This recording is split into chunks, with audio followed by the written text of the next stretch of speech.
All right, get this. You want someone to like you? Ask them for a favor. Yeah, you heard that right.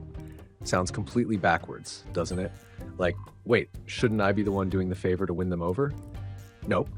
Turns out science says otherwise. It's called the Ben Franklin effect. And here's the kicker. When someone does something for you, their brain convinces itself, I must like this person. Crazy, right? Well, stick around because I'm about to show you how you can use this little mind trick to your advantage. Let me break it down with a little history lesson. Ben Franklin, yep, the kite-flying electricity guy. He didn't just discover lightning, he was also a bit of a social mastermind. Back in the day, he had this rival who wasn't exactly a fan of his. Instead of trying to win him over by doing him favors, Franklin asked the guy for a small favor, like borrowing a rare book. The rival agreed, did the favor, and boom, next thing you know, they're pals. Why? Because the guy's brain had to justify why he'd done something nice for Franklin.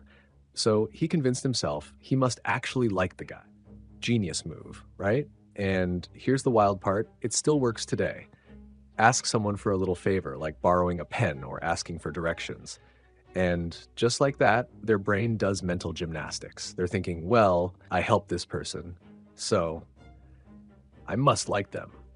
Total reverse psychology. So next time you're trying to warm up to someone or break the ice, don't do them a favor. Ask them to help you with something simple.